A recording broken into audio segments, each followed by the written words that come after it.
Hey guys, it's me, Takani, and today we are going to be talking about Extreme Sisters. Let's start off with Season 1, Episode 1, Sister, Sister. Let's go ahead and start with Lucy and Anna. My name's Anna, and I'm Lucy. Lucy and Anna are identical twins. They do everything exactly the same. They're dating the same man, they wipe counters the same, they vacuum the same, and of course they dress the same. They are the same. The scene starts with Lucy and Anna cleaning their house and discussing how they want to be exactly the same. They also just mimic each other. Like they have to be doing the same vacuuming motion while the other person is vacuuming.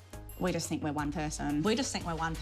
They even shared a job where one of them got paid and the other one volunteered just so they could be together all day. They met then on Facebook, and after 6 months of talking online, they decided to meet in person and became a throuple. A match 3 made in heaven.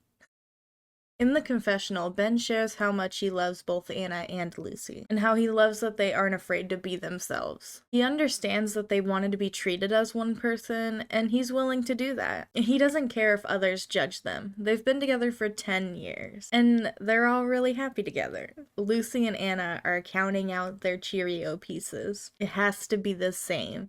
It has to be the same amount of milk, they have to chew the same, they have to take bites at the same time. We have to measure our food, our drinks. But freaking Anna's toothache is throwing off all of the vibes. Like, I can't really eat on this side. We're going to the dentist today. It's very hard to do everything the same when one of you's in pain. Anna and Lucy meet with a dentist, and the dentist says that Anna's tooth is gonna have to go. And Lucy wants her tooth removed as well, so they could be the same. Yeah, our life is hard being together 24/7, but we wouldn't have it any other way. We choose this life. Anna then says that she'll deal with the pain just so that one of them won't be missing a tooth. I guess it's more important that the interiors of their mouth look the same than it is being healthy.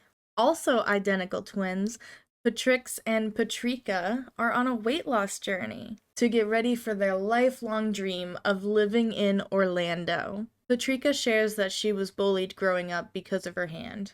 And then Patrix shares that she was really into violin in middle school, but she decided to give it up because her sister couldn't do it.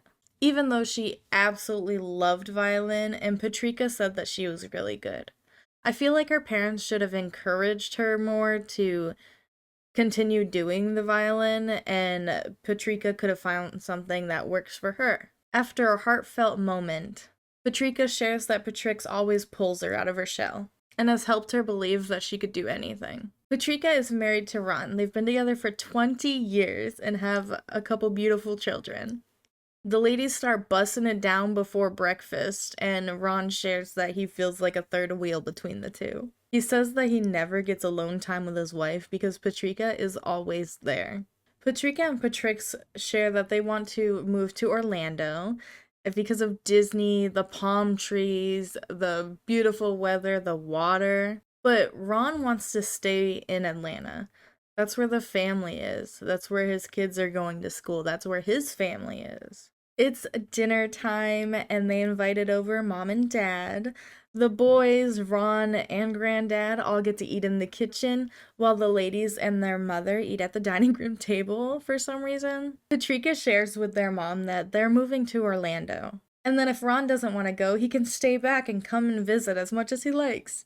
Mom is obviously not on board and doesn't want her kids to move away from her. Patrix shares that it's been her and Patrica's goal to move to Orlando, and she doesn't like the men that live in Atlanta. The fish in the sea just aren't hitting over here. Patrix wants to move to Orlando for the men, the vibes, and the plenty of fish in the sea. Plus, it's been her and Patrica's goal their whole lives. And then the mom kind of calls her out for being selfish because she wants her sister to uproot her family and her life and just leave her husband behind for Orlando when her sister's gonna be out there dating and hopefully finding someone to be with for her. In the confessional, Patrix shares that she gave up a lot for her sister, and when her sister started her family, Patrix focused on her and helping her family instead of making her own. Patrix tells her mom that it's both of their dreams to move to Orlando.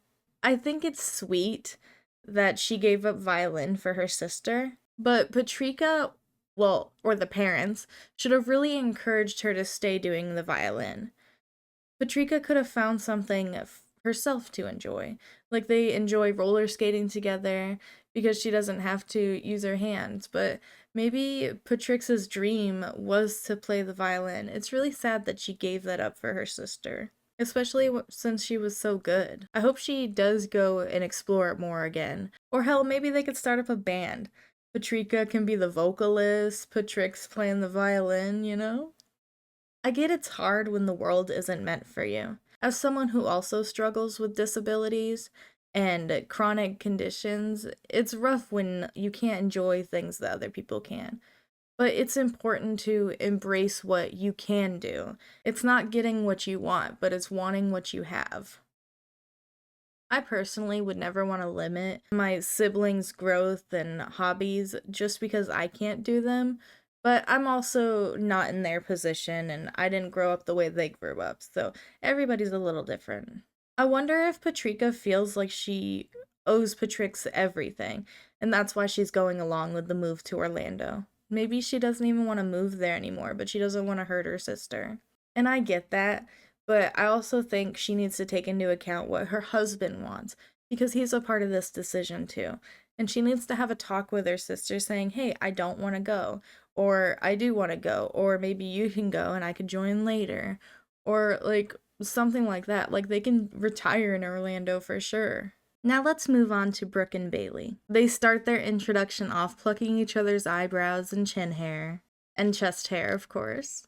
And then in the confessional, Brooke shares that Baylee shaved her butthole when she was going into labor, so that was cool to know. After their parents had divorced, they jumped from house to house and lived with their grandparents mostly. So they grew really attached to each other, because it was the only stable thing in their life. Baylee shares that she would just do whatever Brooke did. So when Brooke got a job at a snack stand, so did Baylee. When Brooke became a lifeguard, so did Baylee. When Brooke became a teacher, Baylee's learning to be a teacher too. For whatever reason, they decided to film Baylee picking up dog poop with like a Walmart bag. And can I say, use a poop bag? What the heck? Why are you using an easily destroyed bag to pick up poop? And I didn't need to watch, like, they didn't need to include this scene. Baylee has lived with Brooke, Denver, and their baby for about 3 weeks, and Denver is ready for her to move out. First, Denver calls out Baylee for leaving her shoes on the floor and not putting them in the shoe rack that's literally right there. And I was like, that's a little picky. But then he calls her out for leaving her underwear everywhere, like her used underwear. Like, come on, are you serious? Denver tells the ladies he has some rules, and he wants the ladies to make sure Baylee picks up her underwear, and also make sure that Baylee doesn't sleep in the bed with him and Brooke. They share a clip of Baylee sleeping between Brooke and Denver, and I really feel like Brooke should probably be more so in the middle, but I also get that she's pregnant, so she probably needs to be on the edge to be able to go pee. It is kind of strange, though. You have to get out of here before he wakes up. And Brooke defends herself by saying, well, I'm not cuddling you. And Denver's like, in the sternest voice, Denver says, she touches me with her feet. The producer asks if it's an accident, and Denver says yes, of course. But she scratches him. She's got some long toenails. Baylee suggests that she can lay on the edge and Brooke can be in between them, and Denver puts his foot down and says no. Brooke agrees with Denver that she needs to detach a little bit from her sister, and Denver seems happy with that conversation. Baylee's boyfriend of 4 years, Briar, comes over, and they're gonna play badminton in the backyard. While Denver and Briar are unraveling the badminton net, Denver suggests that maybe Briar and Baylee should move in together. But Brooke responds that they can't move in until they're married. That's just what they want. Denver points out that Baylee's fine sleeping in his bed, and he's a grown man, so why couldn't she share a house with Briar? Briar seems absolutely blindsided. Brooke is like, yeah, of course she sleeps with us, as if it's a totally normal thing. Briar asks Baylee why she does that and says it's odd and unhealthy. After setting up the badminton net, they decide to make it a competition. If the boys win, Baylee can't sleep with them anymore. Unfortunately, the girls win. Denver decides to go pout in bed, and Brooke follows behind talking with him. Then Brooke and him have a little discussion, and she tells the confessional that she doesn't want to lose him. And sure, they've had their ups and downs, but she's really happy and she really loves Denver. But she also doesn't want to choose between her husband and her sister, which is completely understandable. Denver points out the photo of Brooke and Briar on the vanity and says that she overstayed her welcome, and she needs to stop sharing a bed with them. When Baylee says that she's worried about Brooke feeling unwelcome in her home, Denver's like, why? Because she has to pick up her underwear and she can't sleep with us? I feel like Brooke is taking the conversation wrong. At least to me, it doesn't seem like Denver's like, she's got to get out. I think what he's saying is she's got to get out of our bedroom, which I totally agree with. Like, you want some privacy with your partner, and he probably doesn't like waking up to his sister-in-law in bed with him when he could be waking up to his wife, you know? I think if Baylee just, I don't know, picked up her underwear and slept in her own bed, they wouldn't be having any of these issues. I'm an introvert, so I'm not huge on sharing my space in general, except with people that like are really close to me and can respect the parallel play but don't talk to me kind of situation. So maybe I just don't understand this kind of bond. I don't get why she can't just sleep in her own bed. Surely they can handle being separated at night.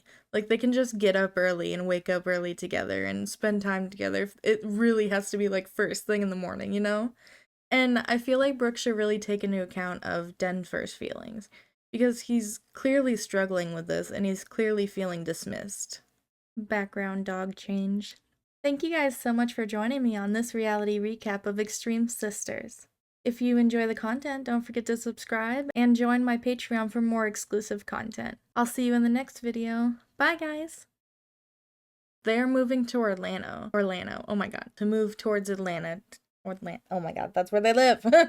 To move towards oh my god. So she wants to move to Atlanta. Oh my gosh, why can't I say Orlando? Orlando. Oh my god. To move to Orlando. Oh my gosh. To move to Orlando.